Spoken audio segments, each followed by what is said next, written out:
Mesdames, Messieurs, bonsoir, bienvenue. Vous êtes toujours sur votre chaîne préférée, votre canal préféré, c'est le canal numéro 6.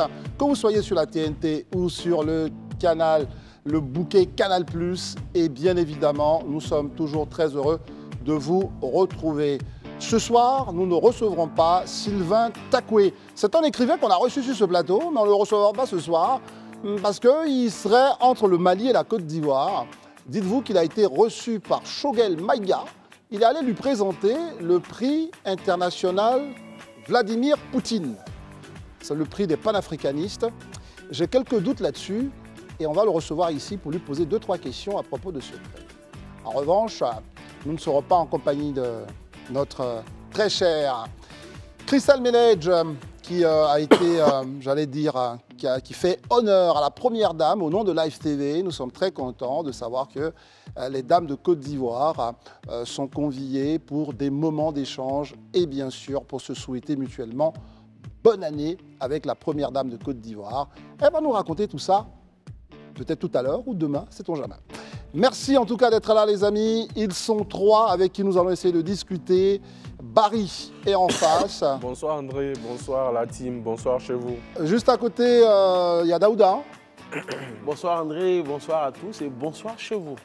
Daouda et Élisée Bolougbe pour faire le tour. Bonsoir André, bonsoir chers amis, bonsoir chers téléspectateurs. Un plaisir de vous retrouver. Alors nous allons discuter de quoi? Nous parlerons de la CAN. C'est parti, toutes les équipes sont pratiquement là. Elles arrivent dans une ambiance colorée. On en parle dans un instant. Un petit mot justement de financement. Le ministère de la Jeunesse a commencé à nous présenter tout ce qui a été fait ces derniers mois à propos donc de sa plateforme de financement. On recevra ici même Ange Photo de l'agence Emploi Jeune pour nous parler de ce dispositif. Et puis bien évidemment la grande championne qui montre le chemin aux éléphants de Côte d'Ivoire, c'est Ruth Gbagby. Ce sera tout à l'heure, elle sera sur ce plateau. Voyez-vous, c'est un programme tout à fait alléchant qu'on déroule juste après ceci.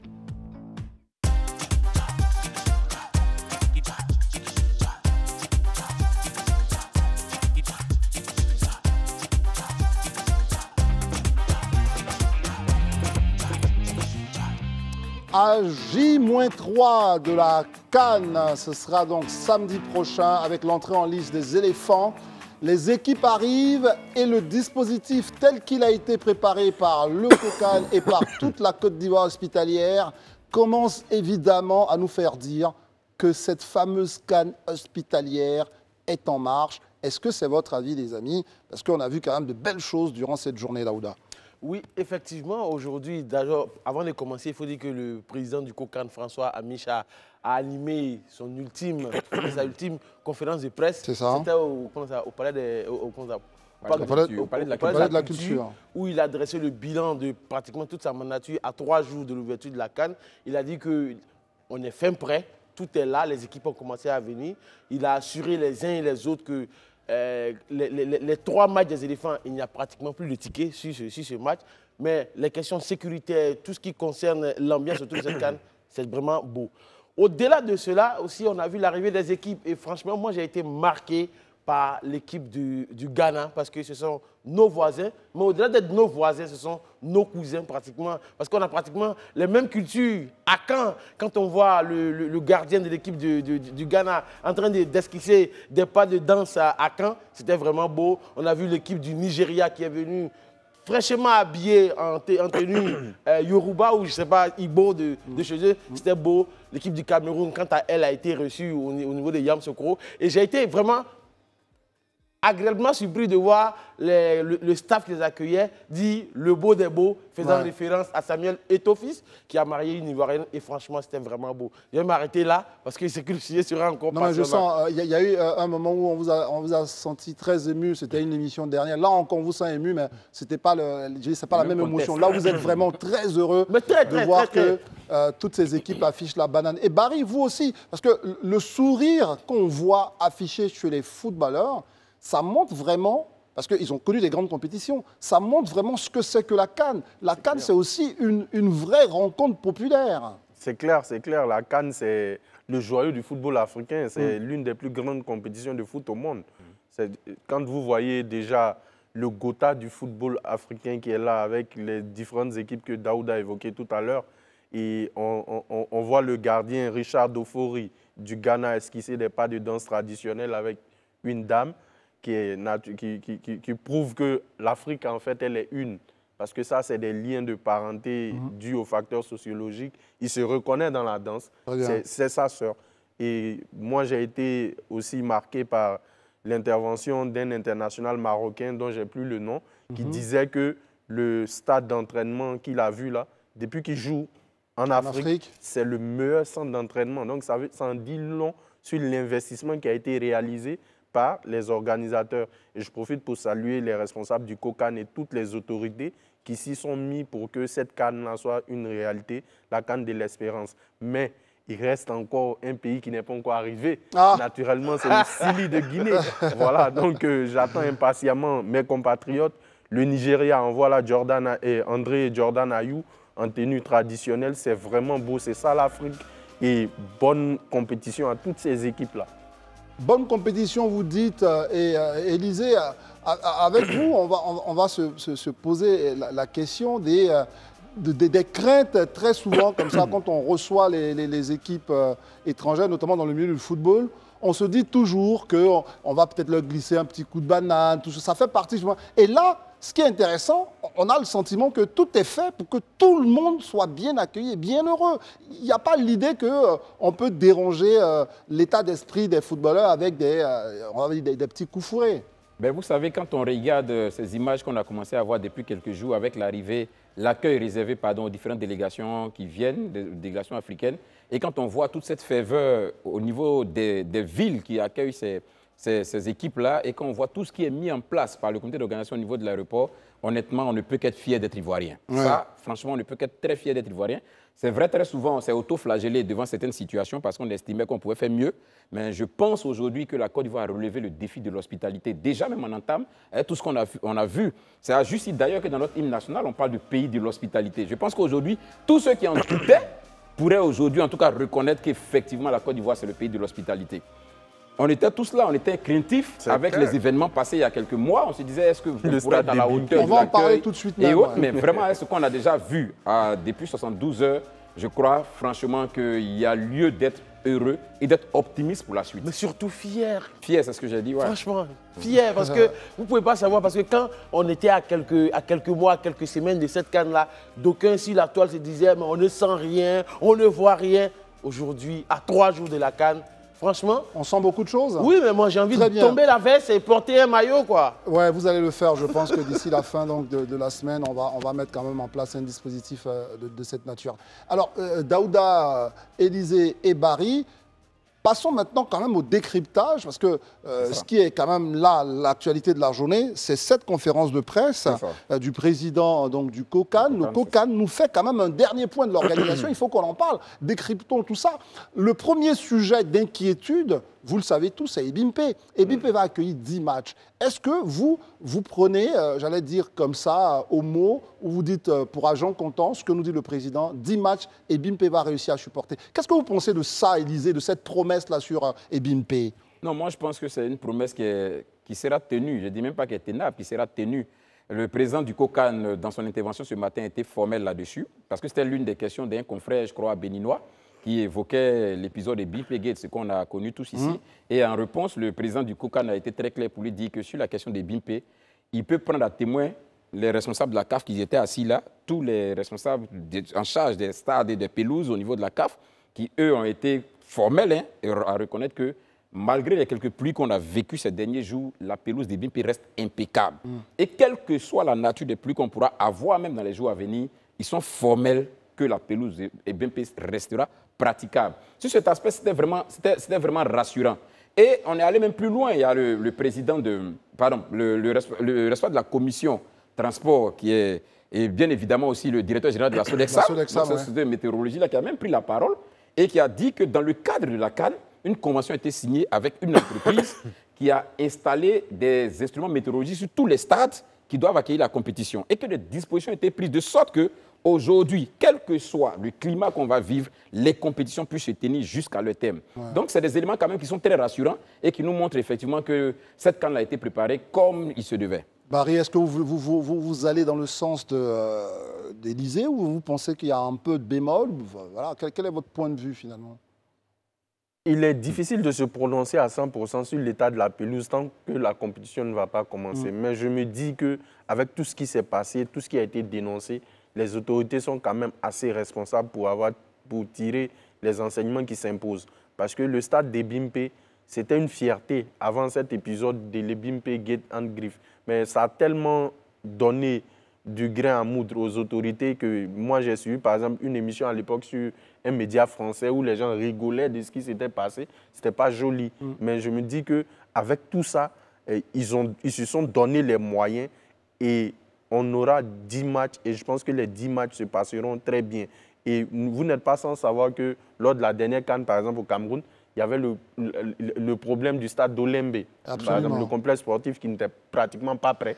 Alors que là, on voit que le stade tous les stades sont prêts. Voilà, c'est prêt, c'est intact. Mais à Olembe, on a joué, sachant qu'autour, il y avait des problèmes. Et pendant la compétition même, il y a eu un incident. Le stade a été fermé. Absolument. Voilà. Mais après, on a eu à rejouer la finale. Mais là, le stade des Bimpe est sur le plan de l'accès. C'est visible. On voit que les routes sont achevées.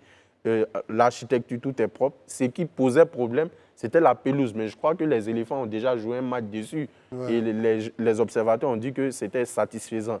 Mais on ne va pas aussi... on va pas baisser le regard. Voilà. Il faut que tous les moyens soient mis à disposition pour que les 10 matchs puissent se jouer sans incident. Et moi, je suis confiant. Je suis optimiste. Ça va très bien se passer. Optimisme de Barry. Daouda, sur la question. Sur la question, moi, je ne m'inquiète pas pour le stade Ebempe parce qu'on se rappelle très bien que après la réfection, il y a eu une grosse pluie, je ne vais pas dire une tornade, mais ça a tenu. Ce qui, moi, m'inquiétait plutôt, c'est la question des voiries. C'est ça. Et aujourd'hui, j'avoue que je suis heureux. Justement, vous ouvrez le prochain sujet qu'on allait aborder, parce que ça fait partie... Si vous êtes déjà convaincu de Bimpe, il n'y a pas de problème. Voilà. Ouvrons l'autre sujet qui a été évoqué justement par le président Amisha, concernant la volonté, ou du moins son souhait, de ne pas voir les véhicules personnels rappliqués tous autour des stades. Est-ce que sur cette recommandation, vous pensez que ce sera non seulement respecté, et comment vous pensez qu'on peut s'organiser pour éviter des bouchons à n'en point finir, vu que ceux qui vont au terrain... Parfois, ils vont avec leur voiture. D'accord. Avant d'en arriver là, déjà, comme je voulais juste chuter sur ce que je disais tantôt pour dire qu'aujourd'hui, c'est la voirie qui m'inquiétait. Oui, et du fait que déjà le Premier ministre Robert Begré-Mambé a ouvert toutes les voies, notamment la Y4, le 4e pont, celui de Yopougon et autres, qui vont directement à ce stade-là, j'avoue que je n'ai plus d'inquiétude. Concernant la question de M. Amisha de ne pas voir les véhicules personnels rappliqués tous sur le parking des BMP, moi, à ce niveau-là, je suis un peu perplexe. J'aurais vraiment souhaité qu'on laisse les gens qui ont la possibilité d'aller avec leur véhicule, aller les garer calmement. Parce que la question ici qui se pose, c'est est-ce que le COCAN pourra mettre les moyens à disposition de sorte à ce que ceux qu'ils vont transporter en aller, ils puissent se faire aussi en retour. Parce qu'on a vu des matchs qui ont été joués au niveau du stade Ebempe, les gens sont partis, mais au final, les gens ont dû parcourir 2 kilomètres à pied pour se retourner. J'avoue que moi, ça me pose un problème.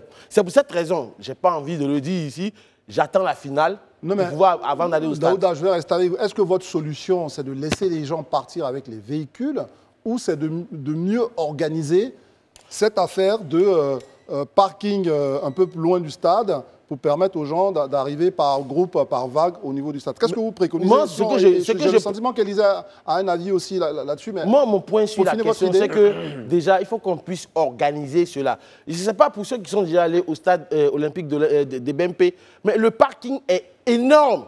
Il est vraiment énorme. Il peut contenir au moins, pas moins de 30 000 voitures. Donc, je n'arrive pas à comprendre pourquoi on ne veut pas que les gens puissent aller avec leur véhicule là. Après, je veux dire, le premier jour, pour le match, par exemple, officiel, l'ouverture de la CAN avec la Côte d'Ivoire et la Guinée-Bissau, on sait qu'il y aura beaucoup d'officiels.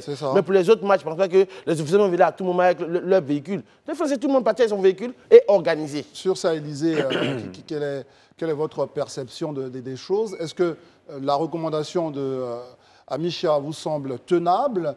Et en plus, est-ce que, véritablement, tout est mis en place pour que juste le plan de circulation autour des stades ne finalement crée pas une sorte d'entonnoir? Bon, moi, je pense déjà que pour les expériences passées hein, sur le stade, pour avoir accès au stade de BIP, le problème qui se posait, c'est que les voies d'accès n'étaient pas totalement toutes ouvertes.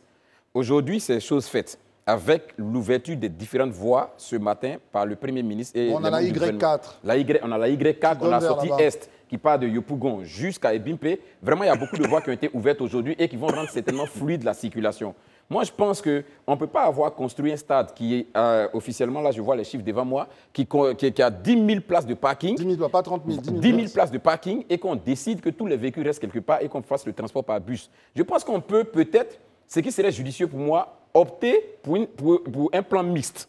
Un plan mixte. Des bus sont là, éventuellement pour ceux qui voudraient bien les emprunter pour aller au stade, mais permettre également, avec une organisation bien évidemment structurée avec les forces de l'ordre, permettre quand même que ceux aussi qui peuvent avoir des véhicules, qui peuvent se rendre avec leurs véhicules, à Ebimpe, de le faire effectivement. Parce que ne perdons pas de vue que tout ce qui, le match au stade, là, il est offert à tout le monde. En fait, il est ouvert à tout le monde. On a des moins âgés, des jeunes, mais on a dit en dessous de 12 ans, on ne va pas au stade. Mais après ça, il y a des enfants et il y a des personnes même un peu âgées qui voudront vivre aussi cet événement en direct. Donc, il faut qu'on leur donne l'opportunité. Mais si on les transporte dans des bus, ça poserait quel problème? Non, ça ne pose pas de problème. Justement, je ne parle pas de bus. Je dis, par exemple, le temps de rester ici, on doit parquer tout le monde quelque part, faire encore des rangs, qui va prendre encore une autre procédure pour mettre tout le monde dans le bus, pour arriver encore et après se battre pour remonter dans les bus, revenir. Ce n'est pas évident que tout le monde puisse supporter cette lutte-là. Donc, il serait bien peut-être de penser à un plan mixte. Ceux qui peuvent arriver avec des véhicules, bien évidemment, avec un corridor bien tracé par les forces de l'ordre, le font aisément. Et puis ceux qui veulent emprunter le bus, parce que certainement d'autres qui veulent emprunter le bus, puissent aussi emprunter le bus. Barry, sur justement les conditions d'accès au stade, cette affaire des voitures, les routes, est-ce que vous partagez l'avis de nos camarades qui pensaient que finalement les voies d'accès devraient quand même faire autoriser l'arrivée des véhicules personnels? J'entends naturellement leurs préoccupations par rapport à ça, c'est quelque chose de logique, mais je veux dire que les autorités sécuritaires et le COCAN ont certainement dû faire des études pour évaluer quels risques ils courent lorsqu'ils laissent les véhicules aller au parking.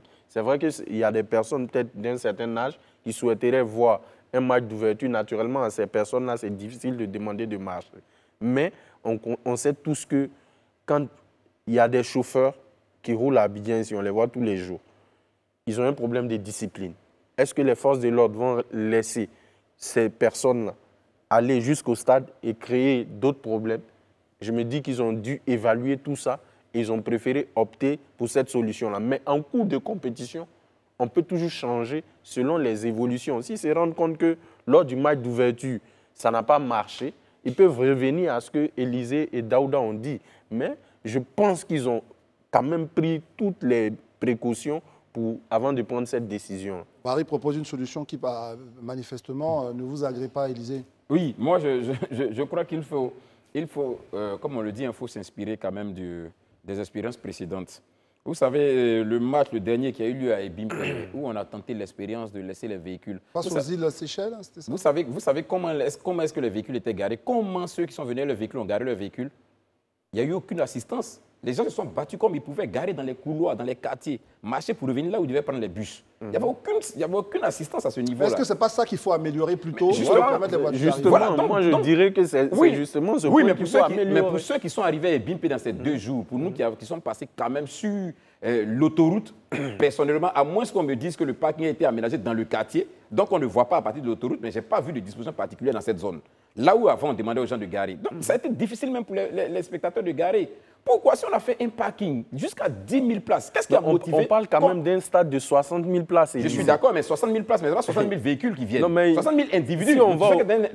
Si on va au-delà des 10 000 véhicules, par exemple, parce que c'est quelque chose qui est possible. Mais justement, vous laissez des véhicules venir quand les véhicules sont remplis, quand le parking est rempli, bien évidemment, vous ne pouvez pas ajouter d'autres véhicules. Mais ça peut créer justement d'autres problèmes. Mais je te pose parce que comment tu as un quota des véhicules? Comment tu détermines le quota des véhicules qui ont accès au parking? Je pose une question simple. Oui. Les cahiers de charges qui ont été donnés pour l'élaboration des stades sont des cahiers de charges qui ont été donnés par la CAF. D'accord. Qu'est-ce qui a justifié qu'on décide de construire un parking de 10 000 véhicules? Ça répondait à quelle logique? Non, mais Parce qu'on estimait que les spectateurs peuvent venir avec leur véhicule. Mais attends, dans tous les stades du monde, même au Camp Nou, même au Stade de France, ils voient leur véhicule. Non, mais justement, quand tu prends les grands stades, récemment, Liverpool-Real Madrid, au Stade de France, ouais. Tu as vu l'incident dû aux supporters entre Liverpool et la dernière finale? Oui, mais est-ce qu'avant le match, tu pouvais imaginer une seule seconde qu'un problème de billetterie rentre dans une finale de Ligue des Champions? On sait quand même comment ça se passe. Mais non, mais c'est pour te dire que dans les grands événements, il y a toujours des choses imprévues. Tu peux prendre toutes tes dispositions possibles pour réaliser, atteindre ton objectif. Mais sur le terrain, tu peux te retrouver face à autre chose. Je pense que ce n'est pas le premier match à Ibimpe. C'est vrai qu'on peut me dire, j'entends quand on me dit que la Y4 n'était pas libre, l'autoroute de Yopougon n'était pas libre. Mais je me dis que les forces de sécurité ivoiriennes sont assez responsables. Les membres les responsables du COCAN, ils se sont assis, ils ont dessiné plusieurs plans. C'est forcément pas peut-être le premier scénario. Voilà, ils ont plusieurs scénarios qu'ils ont élaborés. Et pour eux, à leur niveau, ils se sont dit que ce scénario-là serait le plus adapté. Très bien. Maintenant, je le répète encore. Après le premier match, ils peuvent naturellement tirer d'autres enseignements pour lever la mesure par rapport aux véhicules personnels. Mais on sait tous, on est à Abidjan, on sait comment les gens conduisent. Très bien, Daouda. Juste un mot là-dessus et on passe à une autre problématique. Moi, je ne veux pas que tu t'attardes sur comment est-ce que les gens conduisent à Abidjan parce que... non, mais ça fait partie, c'est une réalité. Non, c'est une réalité. Mais si tu étais parti lors du dernier match, les gens ont dû garer dans les allées, dans les couloirs des maisons des gens. Qui assure la sécurité de leur véhicule? Parce que imagine-toi que j'habite, par exemple, à Bassam. Tu veux que je prenne les transports en commun pour aller là-bas, mais quand je vais avec mon véhicule, je le gare où? Puis tu m'empêches d'y arriver. Donc, je suis dans les rues de Ndotré, je gare ma voiture quelque part. Qui assure la sécurité de mon véhicule? C'est de ça qu'il s'agit. Non, mais juste...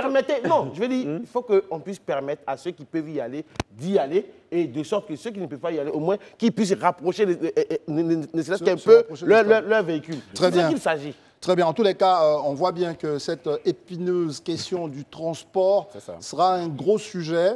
Dès samedi, déjà, on va observer les dispositifs qui seront mis en place et puis voir si le scénario qui a été retenu par le COCAN est celui-là même qui permet de ne pas donc rendre les choses difficiles pour tous les amoureux du ballon rond qui vont se déplacer. Il y a une chose, quelques recommandations, il faut qu'on en parle si vous le voulez bien. Les dernières mesures prises pour réussir la CAN, est-ce que pour vous, il y a des points sur lesquels vous pensez qu'on peut revenir? On a parlé de transport à l'instant, les questions de cybercriminalité, les étrangers qui arrivent, il faut qu'ils fassent attention sur un certain nombre de choses. Est-ce que les accès, notamment à la connexion, tout ça est proprement fait? Comment vous analysez justement l'ensemble des dernières mesures qui ont été prises pour faciliter justement la vie des uns et des autres? Moi, je pense qu'aujourd'hui, une chose est certaine, pour cette CAN-là, l'hospitalité à l'endroit de nos frères qui viennent des pays, je pense qu'on n'a pas de gros problèmes à ce niveau-là. Parce que si vous vous rappelez, il y a 2 ou 3 mois en avant, je disais ici que tous les pays qui viennent en Côte d'Ivoire, aucun pays ne va jouer à l'étranger. Chaque pays joue à domicile. Quand on prend l'équipe du Mali, qui compte pas moins de 3 millions de ressortissants, les Burkinabés, je ne parle même pas des Diallo, pour te chahuter un peu, les Guinéens, les Sénégalais. Donc personne ne va jouer à l'étranger. Donc forcément, il y aura une question d'hospitalité, même au niveau même de leurs différentes communautés. Pour la question de la connectivité, je pense que déjà en Côte d'Ivoire, on a une très bonne connectivité. Même si on n'a pas la 5G partout, on nous avait promis une 5G, je ne pense pas qu'il y ait la 5G partout aujourd'hui, mais avec ce qu'on a, on peut retransmettre partout. Je pense qu'on a pu voir les reportages de la CRTV, la télévision camerounaise, Equinox et autres. Je veux dire, s'ils ont pu le faire, c'est parce qu'il y a une bonne connectivité. Moi, en tout cas, je suis sûr que tout va bien se passer même si l'œuvre humaine n'est jamais parfaite, il y aura forcément quelques défaillances, mais c'est des choses qu'on a l'habitude de voir. Cette fameuse CAN jamais organisée, la plus belle CAN, je ne sais plus, j'en perds mon latin. La plus belle CAN jamais organisée dans toute l'Afrique. Très bien. Est-ce que justement tous les ingrédients, à votre avis, sont réunis pour faire de cette expérience une expérience vraiment unique? Moi, je pense honnêtement que les autorités ivoiriennes sont en train de relever le pari, en tout cas de cette CAN la plus belle jamais organisée. Rien qu'à voir déjà tout ce qui a été mis en place pour, comme je le disais, l'accueil des différentes délégations. Là, je me souviens encore de la question posée au président Amicha, le président du COCAN, en lui demandant est-ce qu'il peut dévoiler un peu ce à quoi on aura affaire le jour de la cérémonie d'ouverture, il a dit non, qu'il ne peut en parler, juste que ce sera une surprise, mais qu'on retienne que la Côte d'Ivoire aura mis les petits plats dans les grands. Et ça, je reste totalement convaincu. On a juste vu quelques simulations. Pour ceux qui ont suivi, qui ont quelques indiscressions. On a vu un peu ces drones. Voilà, ces drones d'abord. Mais au-delà de ça, il y a quelques répétitions qui ont été faites au stade Champrou. Certains ont pu quand même avoir le privilège d'assister un peu. Je pense qu'on risque, mais on aura droit à une cérémonie. C'est vrai qu'elle durera juste 30 minutes, comme l'a dit le président Amicha. Mais je pense qu'on aura droit à une cérémonie qui restera dans les annales. Alors, on va évidemment penser aussi à toutes ces, parce que tous ces étrangers qui arrivent, Daouda nous dit bien qu'ils sont chez eux, mais les fan zones, c'est des zones où on va retrouver un concentré d'étrangers. Comment vous analysez toutes ces zones-là, vu parfois on a cassé des endroits pour que tout le monde respire mieux dans la ville, etc. Quelle est votre analyse globale sur comment les supporters vont se trouver en ville? Non, je pense que les supporters, ils seront... La fête a déjà commencé. Quand vous arrivez en ville, vous voyez certains, moi-même... j'ai des compatriotes voilà, qui sont d'origine guinéenne, même qui quittent les États-Unis, qui quittent la France pour venir suivre la compétition. Je pense que ça sera, de ce côté-là, il n'y a pas quelque chose à craindre en fait. Et la Côte d'Ivoire a un statut particulier parce que la Côte d'Ivoire compte un certain nombre de ressortissants étrangers qui sont en grand nombre. Je vais parler des Burkinabés, des Guinéens, des Nigériens, des Ghanéens et autres. Mais je veux dire que la Côte d'Ivoire, c'est aussi un pays de football. Donc, un gars comme Mohamed Salah, lui tout seul, moi, je vais au stade regarder le match d'Égypte. Juste pour voir Mohamed Salah.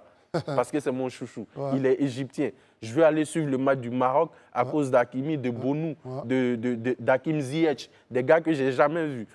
Je vais voir le match du Sénégal. C'est vrai qu'on est dans la même poule, mais Sadio Mané, c'est quelqu'un qui mobilise à fond. Donc, au niveau des pays limitrophes, il y aura du monde, il y aura de l'engouement, mais aussi des grands pays tels que l'Égypte, le Maroc, l'Algérie. Il y a des joueurs là qui ont certainement leurs fans Très bien, merci en tout cas Barry pour ce point. Et on se fait aider par Thierry, notre ingé son, parce que quand même les gars, ça fait un moment qu'on est même happé par toutes ces sonorités, celles de Magic System, Ramadan et Yemi Alade. Et puis il y a d'autres chansons qui sont arrivées. Thierry va nous aider et puis au fur et à mesure de passer des chansons. Par exemple, le coup du marteau. Moi, le coup de marteau, vraiment, parlons-en. Est-ce que là, vous dites que cette CAN, le côté festif, est traduit aussi dans la musique? Parce que déjà, Magic System, c'est chaud. Le coup de marteau est venu. J'ai vu Yodé et Siro. Comment vous regardez tout ça? Il y a Alpha Blondy. Alpha Blondy et Didi B. On a dernièrement Gadi Seli qui est là. On a vu même José qui a sorti une chanson. Je veux dire, il y a beaucoup de chansons qui sont sorties. Et quelles sont vos préférences? Comment vous avez parlé du coup de marteau? Mon préféré actuellement, il n'y a rien à dire. C'est le coup du marteau. Allons à ça.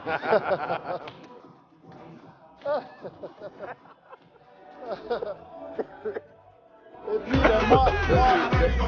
moi, quand même, ma préférence, c'est quand même Yodé et Siro. Exactement, quand même, cette moi, chanson. je partage ça aussi. Le Zouglou, c'est toujours été... Oui. Moi, je pense que cette chanson va durer dans la compétition. Plus les éléphants vont monter, le Zouglou de Yodé et Siro, ça va. Surtout la chorégraphie qui accompagne avec ce haka un peu similaire à celui des néo-zélandais. Vraiment qui accompagne le clip, ça donne vraiment un cachet particulier à cette musique-là. Et de toute façon, hein, c'est pas une surprise. Tout le monde sait que la Côte d'Ivoire a la réputation d'être une nation où il y a la joie, où il y a la fête, où il y a vraiment l'enthousiasme. Et ça, on n'en doute pas que ça serait un moment de faire découvrir à nos Et puis, on a quand même deux anciens qui ont ramené quand même leur boss, j'allais dire. Il y a eu d'abord Chantal Taïba avec ce Ayo Ayo il y a 40 ans. Et puis Gagui Seli, on attend la chanson complète, mais déjà les premiers bouts. Toujours égal à lui-même. Toujours égal à lui-même. Vous vous dites avec Gagui Seli, forcément. Non, mais on ne peut pas parler de Cannes, parler des éléphants sans une chanson de Gagui, c'est pas possible. Mon coup de cœur, c'est plus Chantal Taïba parce que je l'avais perdu de vue au niveau de la musique et tout. Mais quand j'ai vu la vidéo la dernière fois, j'ai trouvé que c'était tellement bien fait. Et aussi Magic System avec Yemi Alade. Daouda, pour terminer, on reçoit notre invité. Rapidement, on parle de tout cela, mais n'oublions pas aussi Abou Gallier, que nous avons reçu sur ce plateau, qui est aussi en studio, qui est en train de sortir une chanson. Et au passage, Élysée, ce vendredi, moi je t'invite à un PA pour écouter le coup du marteau et danser dessus.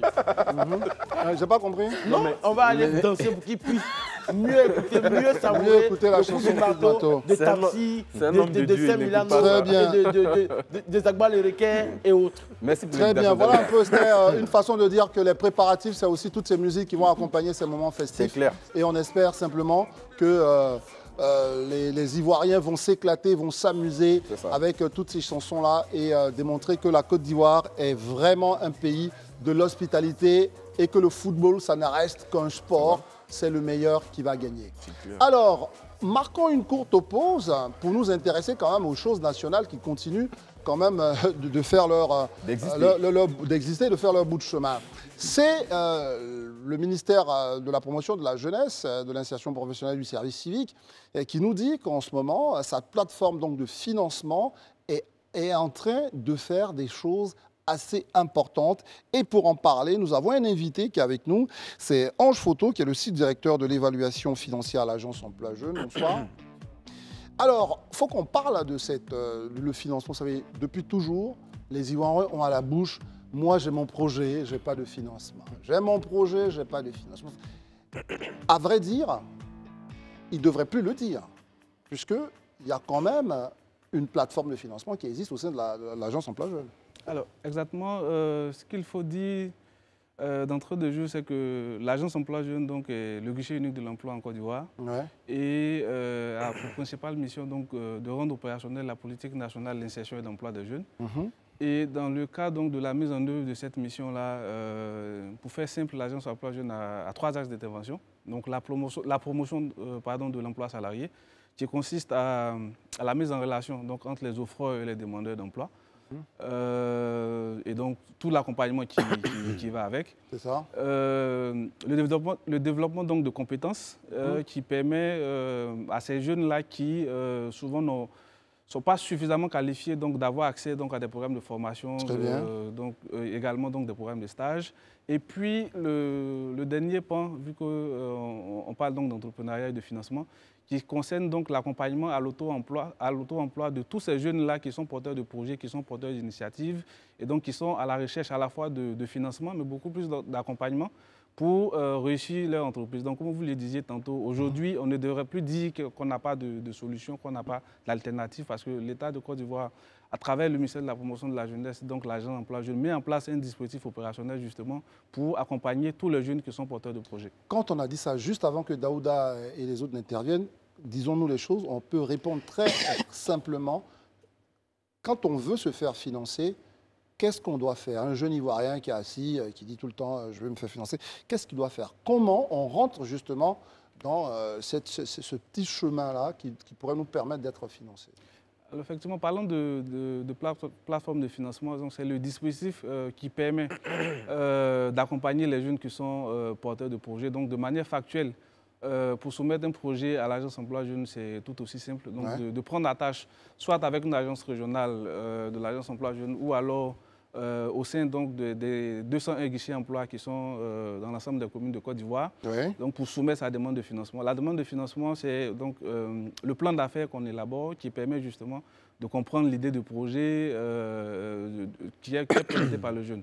Et c'est ce plan d'affaires-là qui est challengé, donc analysé à la fois donc, par les équipes de l'Agence Emploi Jeunes, mais également par les partenaires financiers qui, en bout de chaîne, assurent donc, le financement. Donc, de manière très concrète, un jeune qui est porteur de projet, il se rend donc soit dans une agence régionale, soit dans un guichet, ou alors, tout simplement, de chez lui à la maison, il a la possibilité de soumettre sa demande de financement sur la plateforme de l'Agence Emploi Jeunes, qui est www.agenceemploijeunes.ci. Le dossier il est reçu aussitôt et donc les analyses commencent. Peut-être préciser également que le financement qui est fait, c'est un tout. Il est clair que l'accès au financement en lui seul ne saurait garantir donc, le succès de l'entreprise qui est financée. Donc, de ce point de vue, le dispositif de la plateforme de financement est un dispositif intégré qui prend en compte à l'entame les aspects de formation.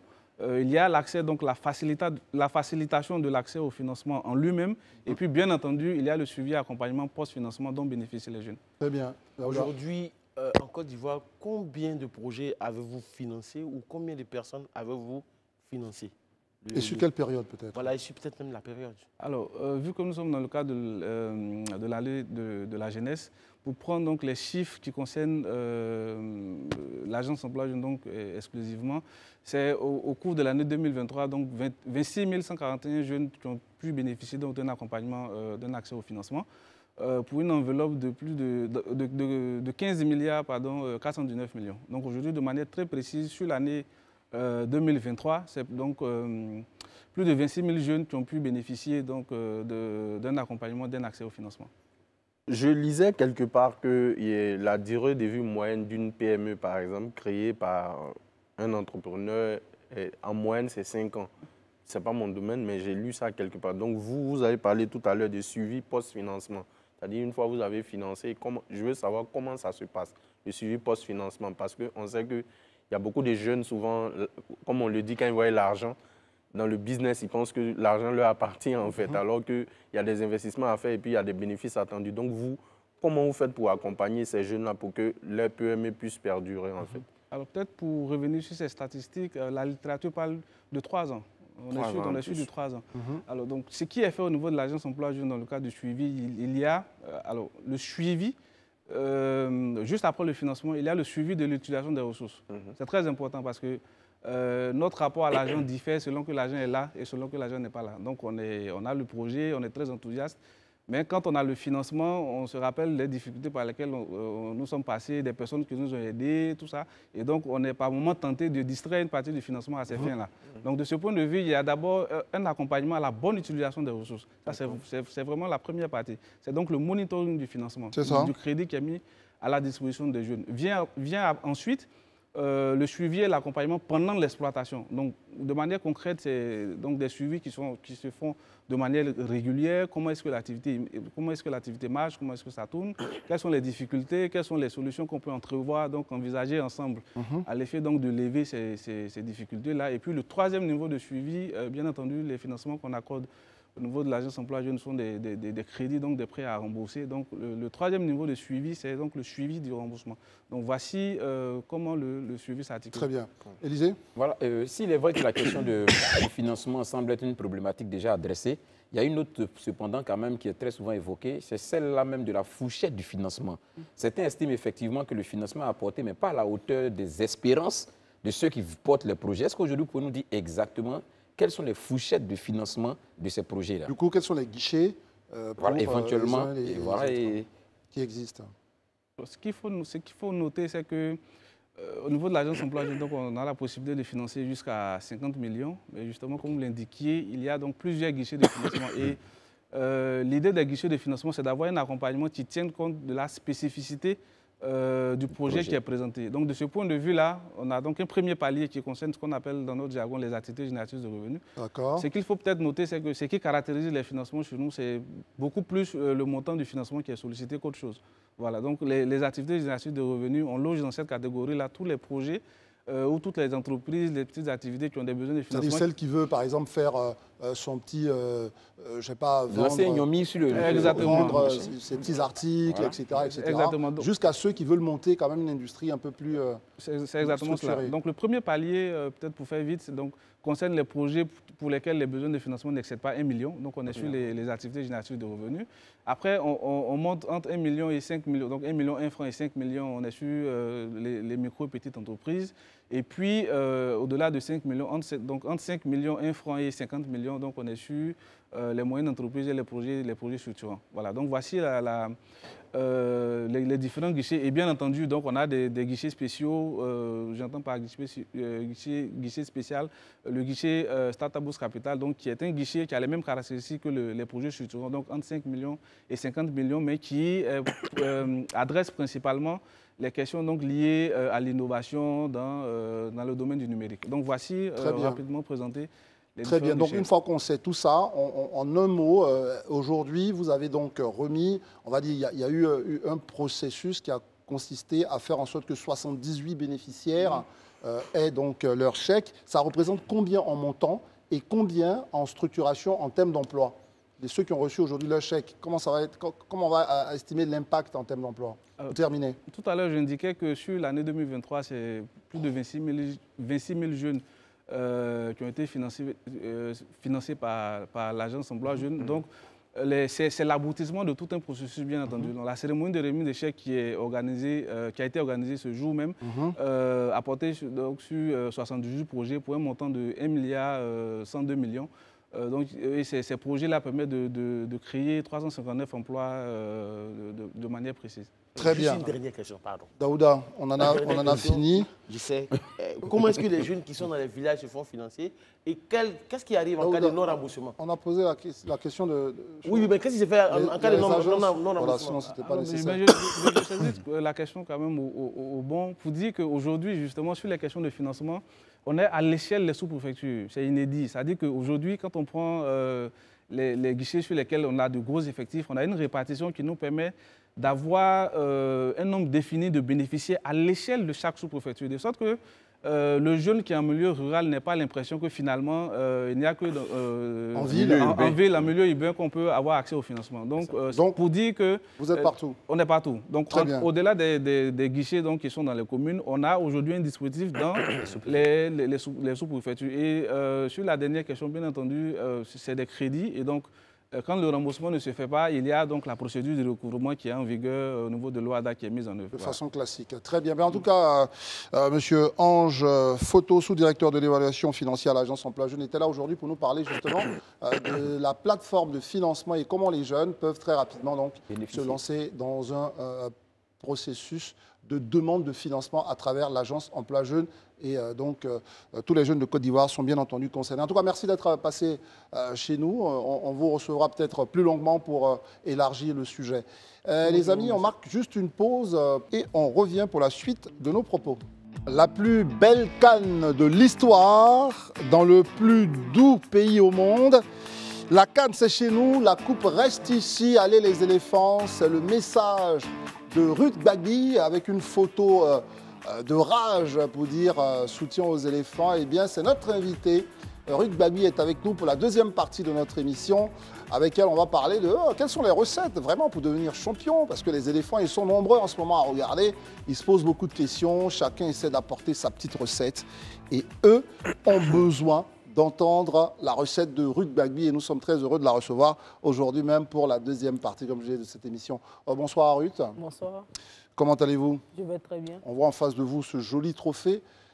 Pourquoi il est important ce trophée? C'est que c'est le meilleur coup de pied. Oui. Et ce que je veux savoir, parce que je sais que dans votre discipline, ce sont des catégories.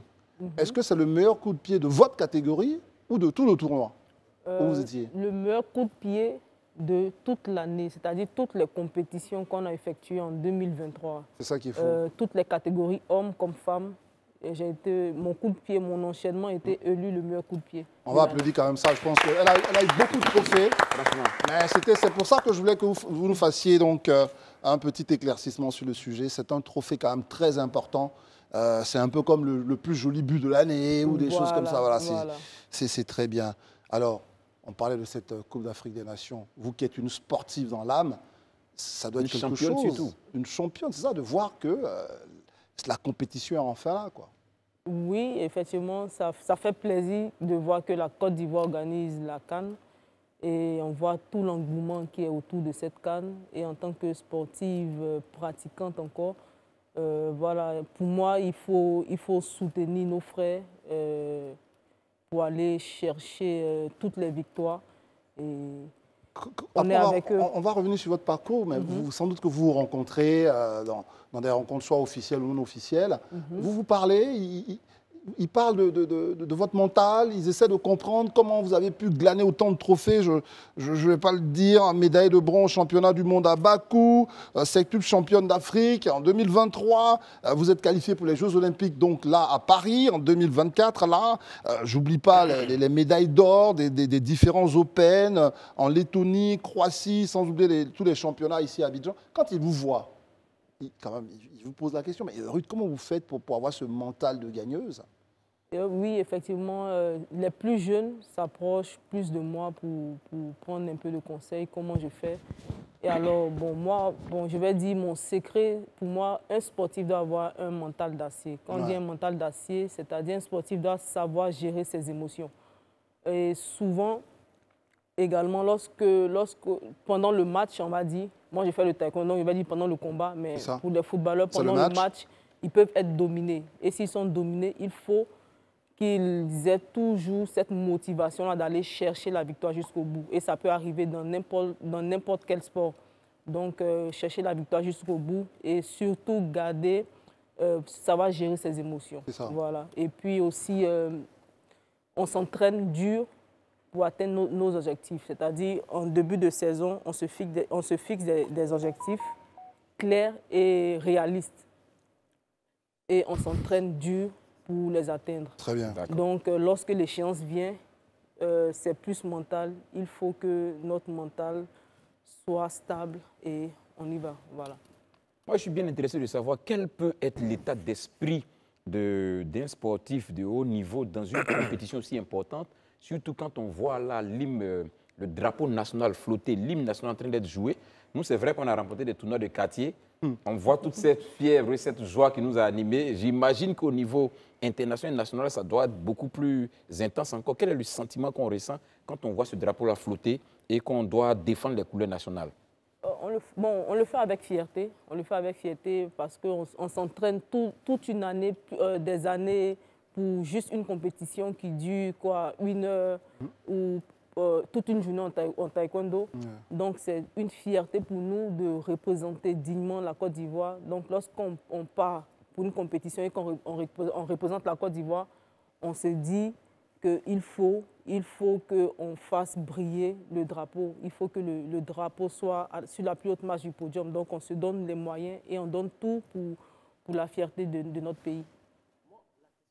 Elle est toute simple, parce que je sais que généralement, vous avez eu glané vos plus grands trophées à l'extérieur du pays. Mais ici, devant le public ivoirien, je pense que vous connaissez le public ivoirien qui est très exigeant. Comment est-ce que vous arrivez à gérer la pression du public, à gérer la pression du combat et pour pouvoir aller jusqu'à la gagne? Parce que le 7e titre constitutif que vous gagnez, c'est à Abidjan, lors du championnat d'Afrique. Déjà, je pense que tout cela part d'une base, c'est la concentration. Il faut se concentrer, il faut juste rester focus sur son objectif. Bon, il y a d'autres qui aiment jouer avec le public lorsqu'ils sont en combat ou en match. Moi, j'aime plutôt rester concentré sur ce que je suis venu faire. Donc, même quand j'ai combattu ici à Abidjan, j'étais juste concentré combat par combat. C'est lorsque j'ai fini tous mes combats, on m'a dit que je suis médaillé d'or, que là, maintenant, voilà, j'ai fait le show avec le public.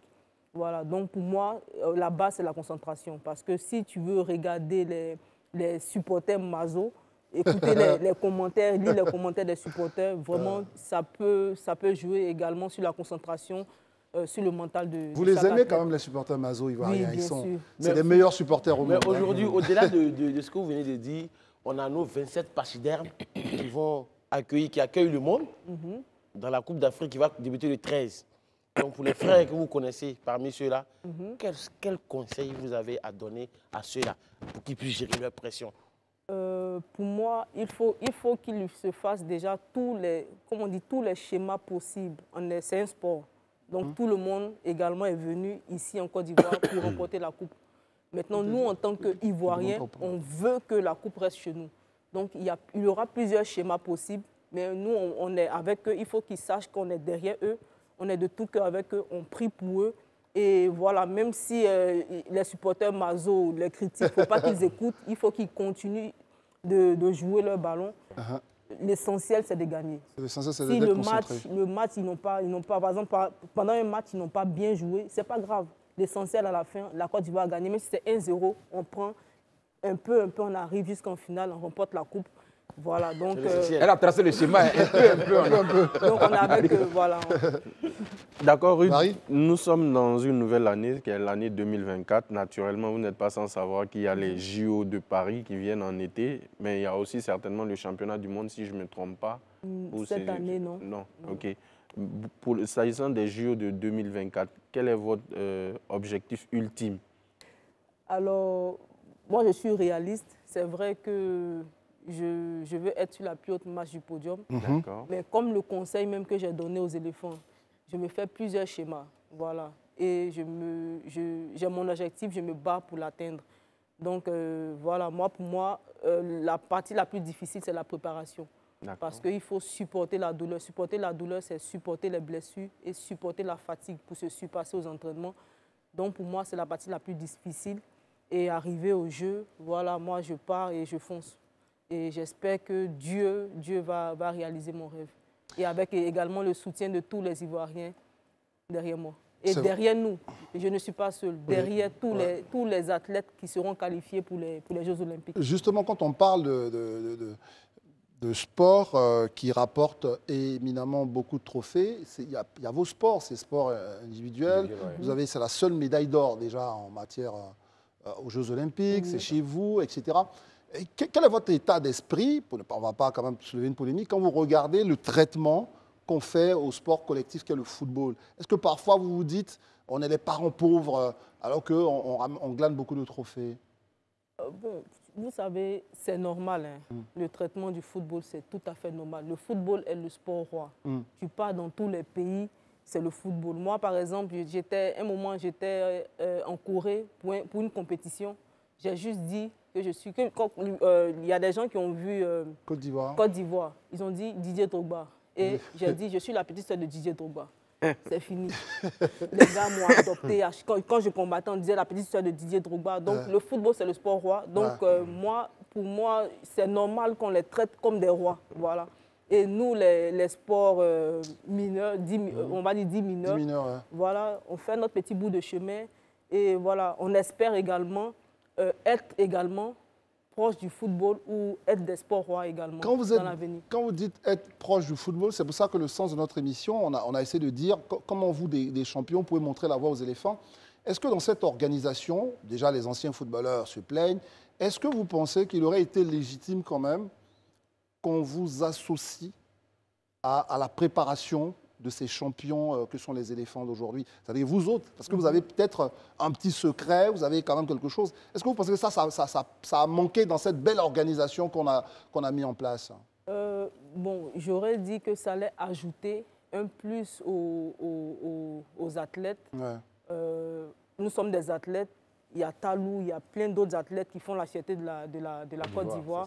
Donc, ça sera bien que nous tous, tous sports confondus, nous soyons autour des éléphants. Et il n'est pas encore tard. Peut-être qu'ils nous regardent, les responsables de la fédération. Ils peuvent, Donc, si on est autour des éléphants, leur apporter notre soutien, nos paroles voilà, de réconfort, peut-être que ça peut aussi leur booster. Voilà. Donc, nous sommes disponibles et nous sommes avec eux.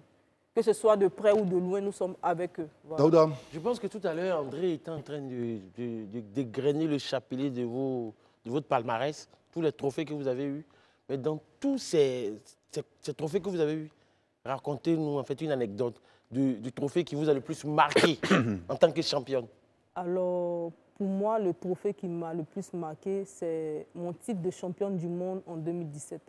Pourquoi? Parce que j'ai participé au moins à 4 championnats du monde où j'ai perdu au premier tour, c'est-à-dire en 2009 au Danemark, en 2013 au Mexique, en 2015 en Russie et c'est en 2017 en Corée que j'ai eu la médaille d'or. Alors qu'à chaque fois quand je partais combattre, on disait « Ah, Ruth est forte, Ruth elle peut gagner la médaille d'or » et je perds au premier tour. Et ce n'est qu'en 2017 que j'ai enchaîné des combats victorieux et j'ai remporté la médaille d'or. Et vous voyez, ce parcours-là, c'est un parcours de combattant parce que je n'ai pas abandonné. Je disais que moi, je serais un jour champion du monde. Et je sais que j'allais être champion du monde. Donc, j'ai travaillé vraiment dur. Et à chaque fois, je me remettais en cause. Et je suis allé chercher cette médaille d'or en 2017. Barry. Alors aujourd'hui, quand on voit Ruth Bagby, on voit Cissé, Cheikh Salah, on sait que vous n'êtes plus n'importe qui. Quand vous passez dans les rues d'Abidjan, on vous reconnaît tout de suite. Et je parie qu'il y a des centaines de jeunes Ivoiriens qui aimeraient être des Ruth Bagby, des Cissé. Quels conseils vous pouvez donner à ces jeunes-là, sachant la réalité même du taekwondo et d'autres sports individuels dans nos États africains? À tous les aspirants qui veulent faire de haut niveau, quels conseils vous pouvez leur donner? Bon, moi, je peux leur donner comme conseil d'abord de se fixer des objectifs clairs et réalistes. C'est très important parce que souvent, on se fixe des objectifs qui ne sont pas réalistes. Et se battre s'entraîner dur pour les atteindre. Et qu'ils sachent que tout est possible avec la volonté. Et voilà, nous sommes passés, comment je peux dire, nous venons tous de Koumassi, lui et moi, nous venons de Koumassi, dans des situations, comment on va dire, un peu modeste. Et nous sommes rentrés à l'équipe nationale, et une équipe nationale qui se débrouille. On avait le président Bamaché qui faisait ses efforts pour nous mettre dans de bonnes conditions. Et malgré le peu de moyens que nous avions, nous avons pu remporter, parce que c'est ici nous nous sommes entraînés et nous avons pu remporter la médaille d'or et de bronze à Rio Olympique. Donc c'est-à-dire que tout est possible, mais avec beaucoup de travail, avec beaucoup de concentration, ils peuvent arriver, quel que soit le domaine dans lequel ils sont. Si c'est le sport, si c'est quoi que ce soit, je pense qu'ils peuvent arriver. Voilà, avec beaucoup de. On tire vers la fin de cette émission, Élisée. Okay. Aujourd'hui, on est tous unanimes qu'avec les trophées que vous avez gagnés, que ce soit vous, que ce soit Cissé, la Côte d'Ivoire aujourd'hui est considérée comme l'un des pays phares en matière de taekwondo au niveau mondial. Est-ce que vous pensez que tout est en train d'être fait par la fédération et par les autorités ivoiriennes pour maintenir ce cap-là? Parce que votre saison, je pense que pas passée. Est-ce que vous pensez qu'aujourd'hui, on est sur une voie qui nous permettra de maintenir ce cap-là de champion sur de long terme? Surtout en termes d'organisation, parce qu'on se rappelle qu'il y avait eu un petit couac sur l'inscription à les tournois, tout ça. Exactement. Est-ce que vous pensez que l'organisation s'améliore avec tous ces trophées, tout ça? Je pense que la fédération ivoirienne de taekwondo, à sa tête, le président Yassé, essaie de faire ses efforts pour une bonne continuité, parce qu'il faut qu'après nous, il y ait d'autres. Et aujourd'hui, je pense qu'on a une petite... La relève à assurer? Oui, bon, on a une relève. Moi, je prends un exemple parce qu'elle était championne du monde cadette. Elle a juste 13 ans. Donc celle qui est en Italie? Oui, celle qui est en Italie. Okay. Et bientôt, elle va aller en junior, senior. Elle peut faire encore championne du monde junior et senior. Donc déjà, pour elle, c'est assuré. Et bon, la fédération travaille en amont avec les coachs ici à Abidjan. On a une équipe nationale cadette et junior.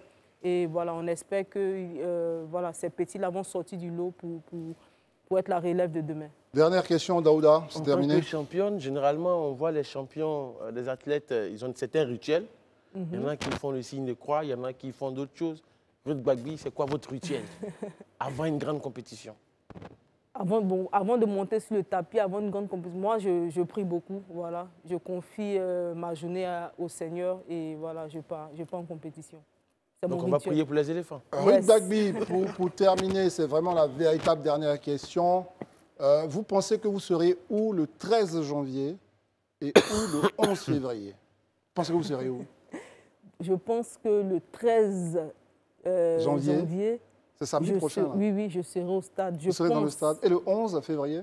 Le 11, je pense que je serai à Palma en train de... Ah, vous ne serez pas à Bimpe? Pour les Jeux Olympiques de Paris 2024. Ah, c'est vrai. Mais vous ne serez pas... Même si vous n'êtes pas à Bimpe, votre esprit sera au Bimpe pour soutenir les éléphants. Parce que ce sera le jour de la finale.